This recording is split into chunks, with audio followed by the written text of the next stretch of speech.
Hello and welcome back to my channel again. Today I'm going to be doing a step-by-step makeup tutorial for beginners. So you want to grab your makeup kit and let's get started.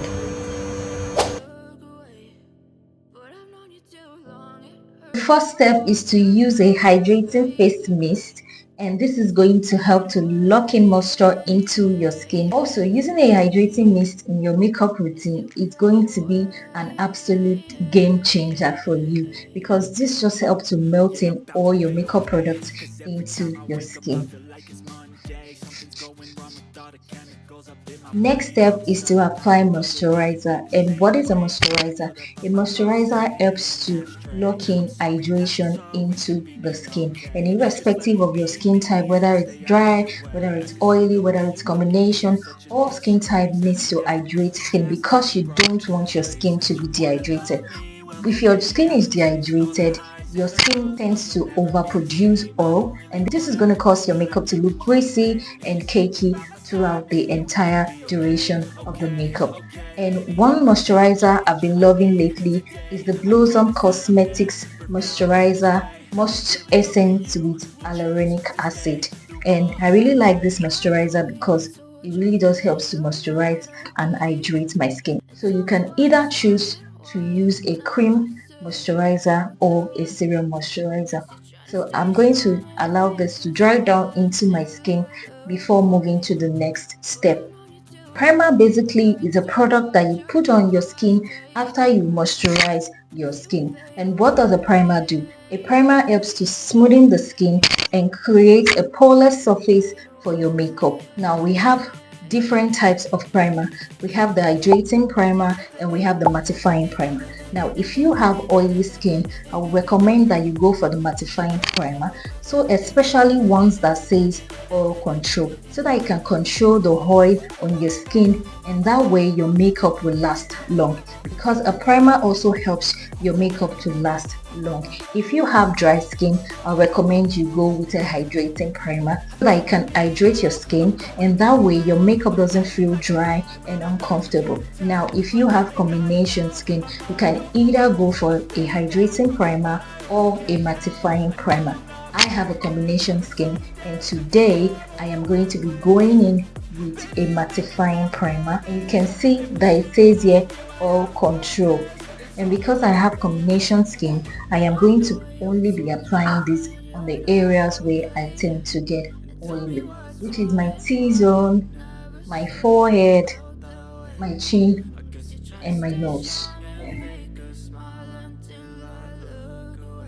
After all your skin prep product has absorbed into your skin, now you want to go in with a foundation. Now what is a foundation? Foundation is simply a base for the rest of your makeup, and as the name implies, I want you to think of it as a building. Whenever you want to build a house, you lay the foundation first before going in with the rest of the construction products, right?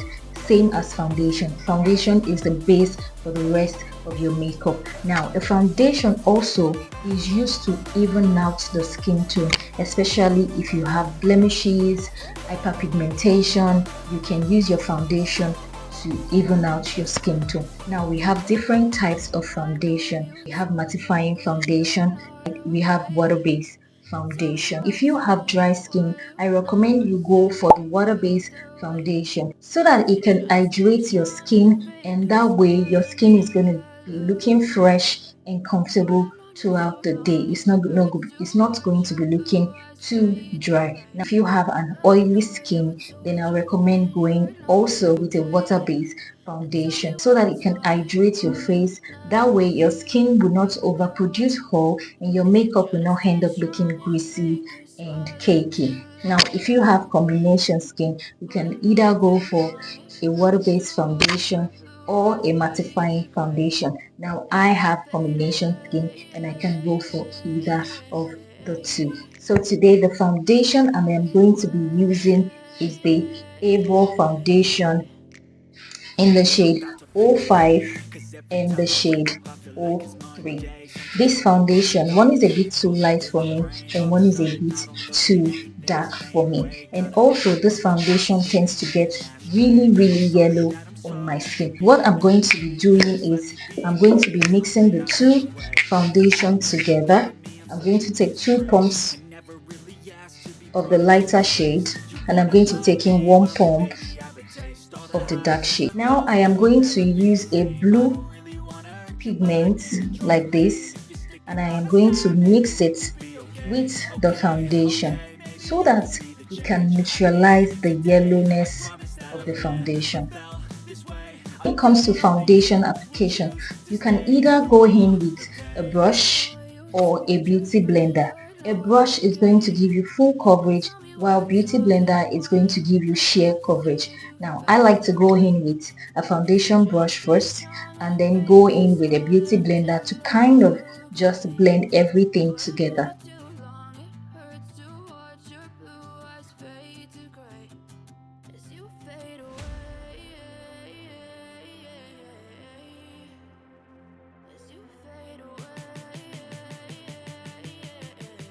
Concealer is used to conceal the under eyes if you have blemishes or dark circles under your eyes. And when picking out a concealer, you want to pick a concealer that is 2 shades lighter than your skin tone.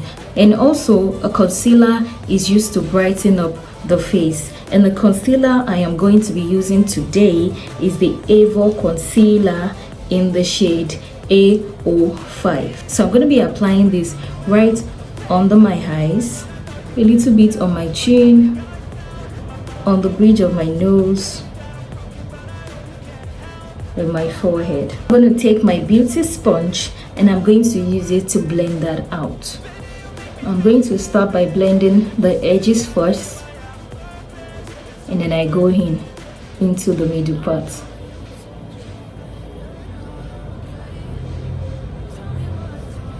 You can see that I have like harsh lines over here, so I'm going to use that foundation brush that I used before and I'm going to go in and blend that part so that I don't have any harsh lines over there and everything is going to look blended and seamless. As you can see, there's no harsh lines over there again. And for my under eyes, I'm going to take it upward to kind of lift up my face. Now that we've used our concealer to conceal and brighten up our face, now we're going to be contouring. And contour simply means just adding shadows to your face to give it a sculpted look. And with that, we are going to be using a contour stick. For contour, you want to go for a contour shade that is 3 shades darker than your skin tone.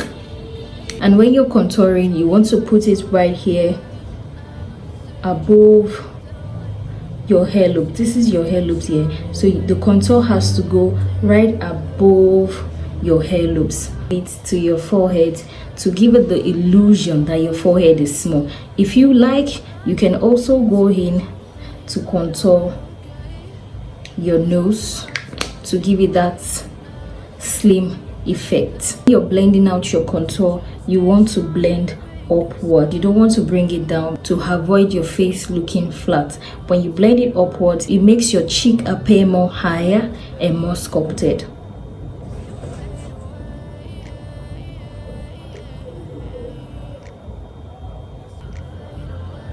And when it comes to nose contour, one thing that I like to do is to go in with my beauty blender and kind of just tap lightly just to blend that place out. You can see. Now we are going to set all the areas that we highlighted with a setting powder. We are doing this because they are cream products, and if you don't set it, they are going to move around and that place will crease. And when it comes to setting powder, there are lots of setting powders out there that you can choose from. Setting powders are usually loose, unlike compact powders. Before you go in with your setting powder, you want to first of all go back in and blend out that concealer one more time in case there's any creasing under there, so that when you put your powder on it, it's not going to look cakey and it's not going to crease more. Before you go in and set your under eyes, you want to first of all tap off the excess before going in and setting your under eye. That way you're not using too much powder, and that way your under eye is not going to crease. To go in and set the other areas that I've highlighted. Next, I'm going to set all the areas that I contour with a contour powder. Also, if you leave it like that, your face is going to end up looking harshy, and we don't want that. We want our face looking nice, warm, and sun-kissed. The next step we're going to be doing is to go in with a compact powder that is exactly your skin shade, and you're going to use this to set all the areas that you applied your foundation, so that that place can be nicely set and it doesn't move around. Now that we've set the whole of our face, we're going to be going in with a blush. Blush is simply used to add colors to the face and make the face looks lively. Now I'm going to be placing this right above the contour that I did the other time. You can just take it slightly into your temple. The next thing that I like to do is to go in with that powder brush without adding any more product and kind of like go over the blush that I applied, just so it could diffuse it and make it look more natural and seamless. Now we're going to be doing our brows, and for brows you can either use a brow gel or a hair wax like this. I like to use a hair wax. I am going to take a spoolie brush like this, and I'm just going to be applying that on my brows.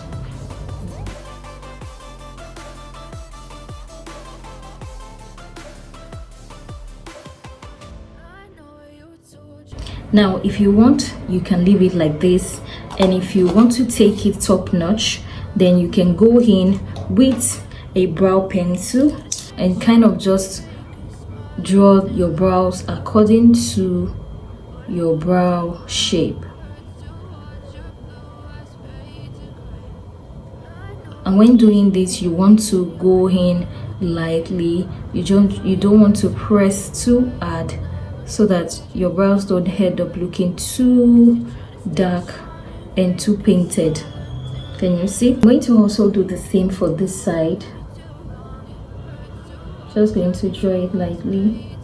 Now what that brow tamer is going to do is that it's going to help our brows stay in place. Now that we've drawn our pencil, you can leave it like this, and if you like, you can highlight it. Next is to use an eyeshadow, and as a beginner, especially when you still don't understand the eyeshadow blending technique, I would just recommend going in with that bronzing powder that we used earlier and just kind of use it to create a natural eyeshadow on your lid. With this, you don't have to stress doing eyeshadow and blending, especially if you don't understand how to blend. And this just makes it very, very easier.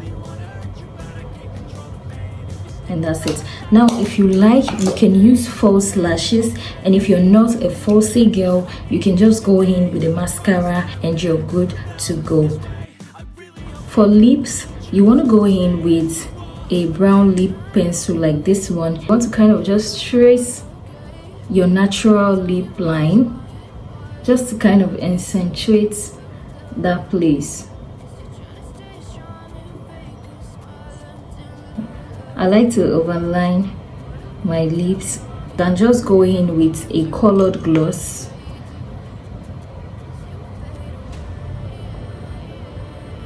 And to make it more beautiful, you can go in with a lip gloss on top of that colored gloss.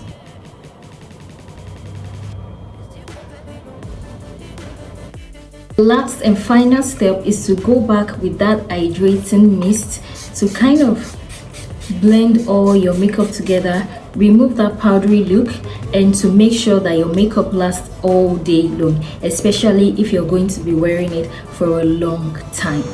And that's it for today's video. Don't forget to subscribe, like, comment and share. I love hearing from you guys, and I'll see you in my next video. Bye.